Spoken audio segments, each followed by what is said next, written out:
Assalamualaikum warahmatullahi wabarakatuh. Hai semua, jumpa lagi di channel YouTube Nia Hermanto. Apa kabar teman-temanku semua? Semoga selalu dalam keadaan sehat ya. Dimurahkan rezekinya, dilancarkan segala jalan urusannya, dan tetap semangat.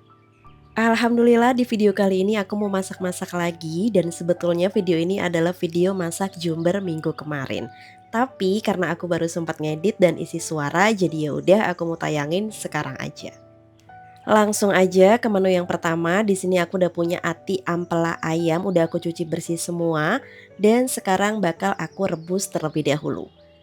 Untuk airnya wajib mendidih ya teman-teman. Setelah itu kita masukin untuk serai, daun salam dan juga kita kasih sedikit garam. Nah, ini sekarang bakal aku rebus sampai kotorannya keluar semua.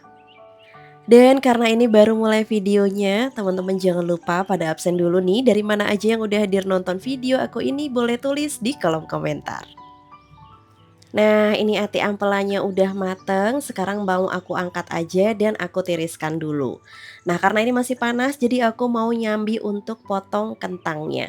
Kebetulan untuk kentangnya ini aku udah cuci bersih. Ini aku sengaja bikinnya sekalian banyak ya teman-teman, karena untuk stok aku juga. Dan kentang ini tuh ada di rumah udah lebih dari 1 bulan. Jadi ya udah mau aku matengin sekalian aja kita bikin sambal kentang ati ampela. Untuk total kentangnya ini aku pakai kurang lebih 1,5 kg tapi lebih sedikit gitu ya teman-teman.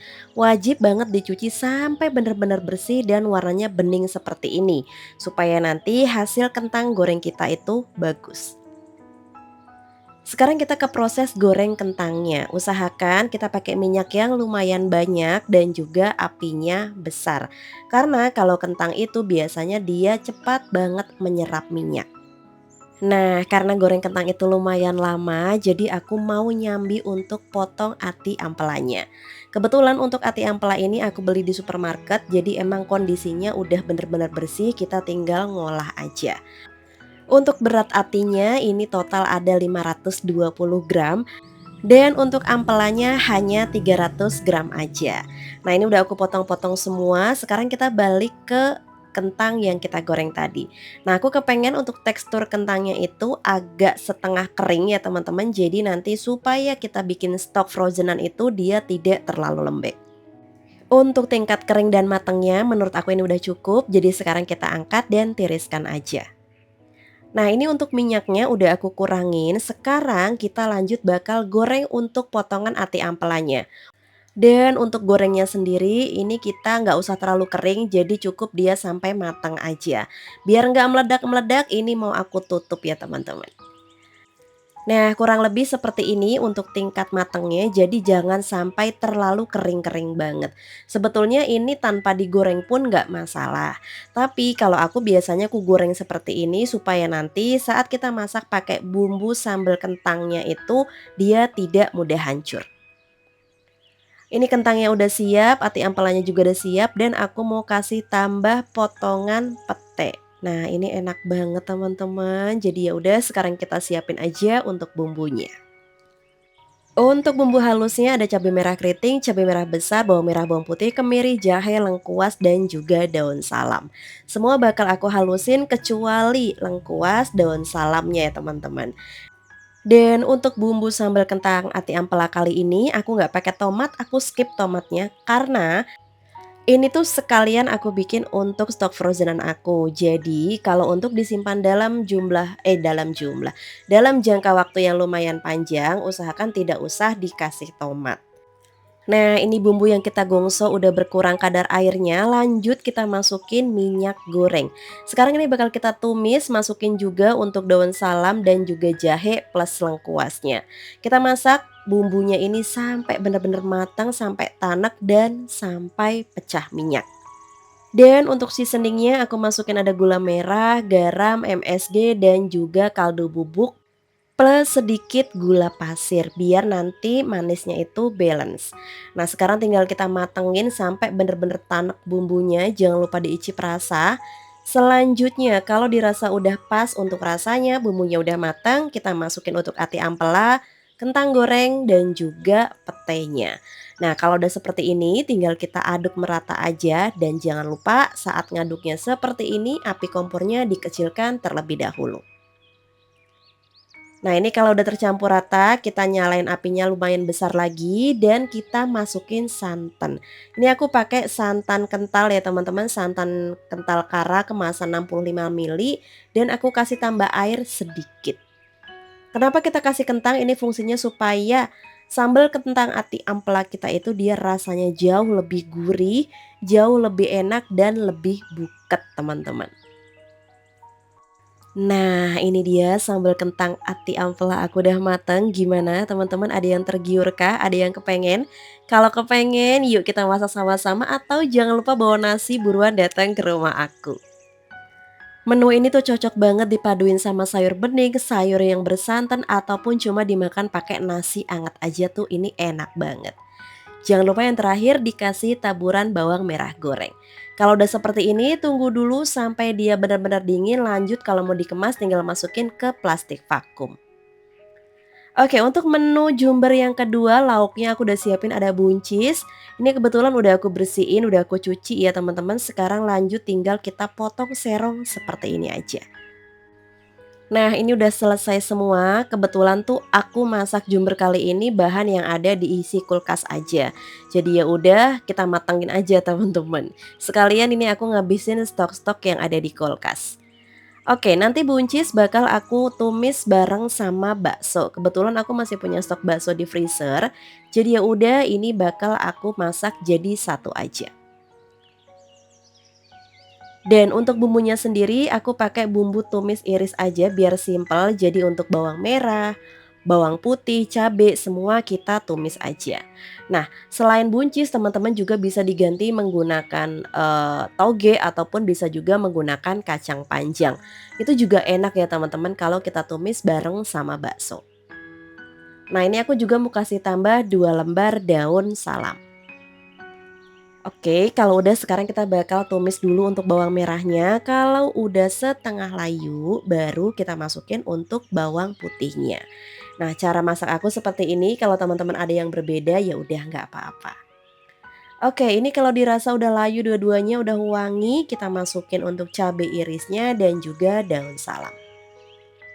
Kita tumis sampai bumbunya wangi sampai matang, baru kita masukin untuk bakso, ditumis sebentar.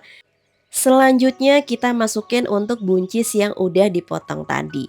Nah, untuk motongnya teman-teman bebas mau dipotong panjang seperti kalau motong kacang panjang juga boleh, atau mau diserong seperti ini juga bisa, atau mau dipotong serong tipis juga boleh. Nah, biar nanti ada kuahnya dan gak kering aku kasih tadi sedikit air dan seasoning seperti biasa garam, penyedap rasa, gula pasir. Aku kasih sedikit minyak wijen dan juga saus tiram. Nah, ini tinggal kita masak aja sampai mateng. Kalau aku biasanya nggak sampai layu-layu banget, jadi biarin dia teksturnya masih setengah crunchy. Kalau udah seperti ini, dirasa udah mateng, rasanya juga udah pas, tinggal kita pindahin ke wadah kayak gini aja. Nah, menu kedua kita udah mateng, sekarang kita bakal sisihkan terlebih dahulu. Untuk menu yang terakhir, sekarang kita siapin telur ayam. Di sini sebenarnya total telur ayam aku pakainya tuh 8 butir ya teman-teman. Jadi setelah aku pecahin ini aku ada nambahin lagi. Jangan lupa dikasih seasoning, aku hanya pakai garam dan juga lada bubuk. Nah, biar ada warnanya cantik dan juga biar ada sayurannya, di sini aku kasih tambah irisan daun bawang plus parutan, wortel. Jadi wortelnya itu diparut tipis pakai parutan keju kayak gini. Kalau semisal teman-teman ada kol, ini bisa dikasih tambah kol jadinya enak teman-teman. Nah, karena berhubung aku nggak ada bahannya, jadi ya udah kita bikin yang bahannya ada di dalam kulkas aja. Biar nanti, telurnya itu dia nggak kempes, aku mau kasih tambah larutan tepung terigu. Aku cuma pakai 2 sendok makan tepung terigu, terus dikasih air 3 sendok makan, dicairin, terus tinggal dikocok bareng sama telurnya kayak gini. Nah, tadi sambil ngocok telur, aku juga udah panasin untuk teflonnya. Seperti biasa, teflonnya itu aku alasin pakai tatakan alas teflon ya, biar panasnya itu merata. Karena kalau kita bikin goreng telur seperti ini pakai cetakan, dia tuh panasnya harus merata, teman-teman, dan juga apinya jangan terlalu besar.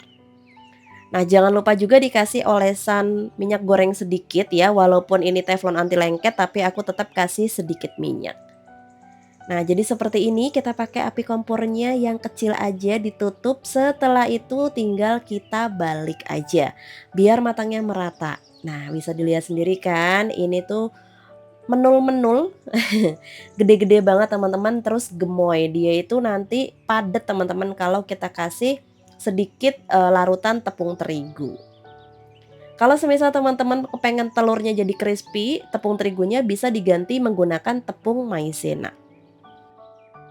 Nah, ini dia telurnya udah matang, bisa dilihat sendiri dia gendut-gendut banget, gemoy banget kayak aku.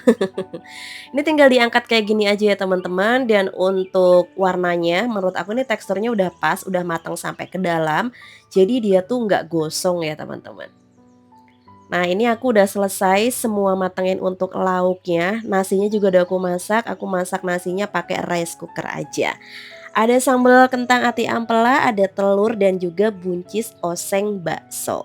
Nah, untuk wadahnya aku juga pakai wadah yang ada di rumah aja, jadi nggak beli ya teman-teman. Ini adalah sisaan dari setiap kalau ada yang pesen gitu ya. Jadi masih ada sisa kayak gitu aku simpen. Nah, sekarang bisa kepakai lagi. Untuk nasinya aku pakai nasi putih biasa, sekarang kita bakal cetak pakai mangkok cetak yang biasa aku pakai kayak gini. Jangan lupa agak ditendet biar nanti dia tuh nggak buyar, nggak ambiar ya teman-teman.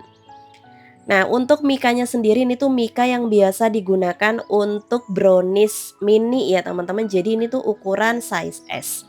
Nah, untuk penataannya nasi dulu, terus aku kasih telur, tengah itu kita kasih buncis dan sambal kentang ati ampela. Kurang lebih isinya seperti ini. Menurut aku sebenarnya kurang cocok kalau menu ini untuk anak-anak. Tapi ya udah, karena aku masak jumber ini ngabisin stok-stok yang ada di kulkas, ya udahlah nggak apa-apa ya teman-teman. Toh ini juga semuanya nggak ada yang pedes. Kalau kalian lihat sambal kentangnya itu merah merona, tapi asli dia tuh nggak pedes sama sekali, dan anak-anak juga pasti doyan makannya. Oke, kurang lebih seperti ini, paling juga nanti emak bapaknya yang makan nggak apa-apa, yang penting niat jumbernya itu sudah terlaksana. Kurang lebih hasilnya seperti ini ya teman-teman, dan total aku bikin itu ada 13 porsi. Tapi yang aku masukin video hanya 9 porsi aja, karena tadi tuh nasinya habis teman-teman, alhasil aku matengin nasi dulu, aku masak nasi lagi. Oke, ini nasinya udah selesai. Sekarang untuk dessertnya, aku rencana awalnya itu mau bikin puding. Tapi pas aku cek ke laci dapur aku, ternyata aku udah nggak punya stok puding yang plain teman-teman. Jadi ya udah, kebetulan ini aku punya 2 buah jagung manis. Ini udah aku pipil pakai tangan gitu ya teman-teman. Jadi ini rapi. Lanjut aku juga udah siapin ada tepung beras, dan juga kita kasih tepung kanji ataupun tapioka. Ada juga gula pasir, ada garam, dan juga di sini supaya nanti wanginya lebih enak kita kasih vanili, kita kasih pewarna kuning muda, dan juga pandan.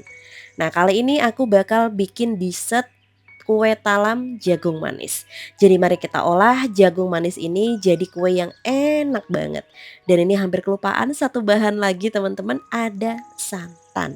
Nah, ini aku pakai santan dari kelapa parut ya teman-teman. Jadi kalau semisal teman-teman gak ada, bisa diganti pakai santan instan Kara aja. Oke, sekarang kita ke cara pembuatannya. Untuk jagungnya ini bakal kita halusin, dicampur dengan santan, tapi kita pakai santannya setengah aja. Boleh dihalusinnya pakai blender kayak aku, boleh juga pakai chopper. Setelah itu bakal kita saring seperti ini. Tapi tips dan saran dari aku, lebih baik teman-teman menggunakan blender supaya hasil dari, perasan jagungnya itu jauh lebih banyak ya, dan juga tidak banyak ampas yang terbuang. Nah, kurang lebih seperti ini kita saring, bener-bener disaring ya teman-teman. Nah, untuk ampasnya sendiri ini tidak kita gunakan. Kalau udah seperti ini, sekarang kita masukin untuk tepung berasnya. Nah, total banyaknya tepung beras ini aku pakai 250 gram. Tepung kanjinya aku pakai 150 gram, gula pasir 230 gram, dan kita kasih garam, vanili kurang lebih 1 sendok teh, dan ini tinggal kita aduk merata aja. Untuk ngaduknya juga nggak butuh mixer, jadi bisa pakai whisk seperti ini, bisa juga menggunakan garpu ataupun sendok. Yang penting semua bahannya tercampur dengan merata. Nah, kalau dirasa tepungnya udah larut semua, masukin sisa santannya tadi. Nah, ini tinggal kita aduk rata seperti ini, dan setelah ini biasanya suka aku saring lagi supaya tidak ada tepung yang bergerindil. Oke, ini udah, sekarang bakal kita bagi dua, cuma ini aku ngasihnya cuma sedikit ya teman-teman. Kurang lebih sebanyak 200 mililiter aja. Nah, kalau udah seperti ini, nanti untuk yang adonan paling banyak kita kasih pewarna kuning muda, dan adonan yang sedikit kita kasih pewarna pandan. Ini tinggal kita aduk aja. Untuk tingkat warnanya teman-teman sesuaikan dengan selera. Kalau kepengen kuningnya terang, berarti tinggal dikasih tambah warna kuningnya lagi. Nah, saat kita bikin adonan seperti ini, teman-teman jangan lupa sambil panasin kukusan. Kita nunggu kukusannya sampai mendidih, kita bisa oles-olesin cetakannya pakai minyak goreng. Olesinya tipis-tipis aja. Nah, untuk cetakannya sendiri, kebetulan aku tuh udah beli ini dari pas ada tamu Dubai waktu itu ya, tapi baru sempet aku pakai sekarang, teman-teman. Jadi kalau semisal teman-teman mau bikin, pakai cetakan apapun boleh, nggak harus sama seperti ini. Jadi kalau semisal nggak punya, nggak harus buru-buru beli. Pakai cetakan yang ada aja di rumah.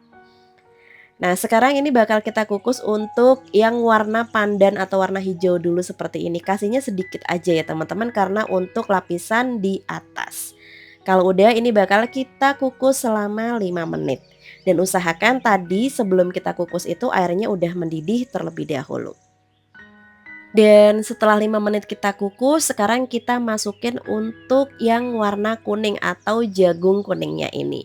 Nah, kalau aku biasanya nyetaknya itu sampai batas garis bawah ini ya teman-teman, jadi jangan terlalu full sampai atas. Biar nanti untuk motifnya itu kelihatan. Nah, untuk yang lapisan kedua sekarang kita bakal kukus selama 25 menit. Dan ini dia setelah 25 menit talam jagung manis kita udah jadi, tinggal kita langsung angkat aja dan usahakan ini tunggu sampai dia set dulu atau hangat-hangat kuku, boleh juga sampai dingin. Kalau udah ini tinggal kita keluarin dari cetakan. Tips dari aku ngeluarinnya itu teman-teman pakai sarung tangan ya, soalnya ini kita menggunakan santan. Dan kalau semisal teman-teman kepengen lebih awet untuk kue talam ini, untuk santannya bisa direbus terlebih dahulu. Tapi karena ini aku bikinnya super dadakan semuanya, jadi untuk santannya tadi itu aku pakai air galon mentah aja, tanpa aku rebus terlebih dahulu untuk santannya. Nah, ini aku keluarin semuanya, cara ngeluarinnya juga gampang banget, tinggal ditekan-tekan, terus kalau ngerasa agak susah bisa menggunakan bantuan tusuk gigi di pinggiran cetakan itu. Nah, biar makin cantik, ini aku mau kasih hiasan potongan daun pandan. Asli deh, beneran jagung itu enak banget mau dimasak apapun. Aku udah pernah bikin menu untuk puding jagung juga, dan banyak banget yang udah recook sampai dijadiin menu untuk di posyandu juga pernah ya teman-teman.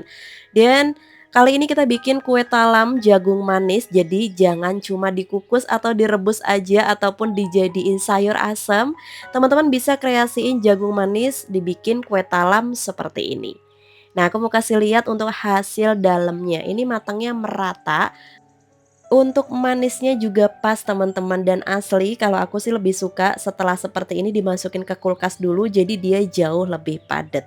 Karena kalau baru mateng terus hangat-hangat kuku langsung dimakan seperti ini, memang dia untuk teksturnya masih ada lengket-lengketnya gitu. Nah, asli ini enak banget teman-teman, semoga anak-anak yang aku kasih nanti suka ya. Dan kue ini bisa jadi ide jualan teman-teman juga ataupun untuk isian snack box. Nah, ini aku kemas kayak gini aja, kebetulan masih ada piring kertas, jadi ya udah, ini nggak kerasa juga ya videonya udah mau selesai aja. Terima kasih banyak buat teman-teman yang udah nontonin videoku dari awal sampai akhir. Aku akhiri dulu. Wassalamualaikum warahmatullahi wabarakatuh. See you.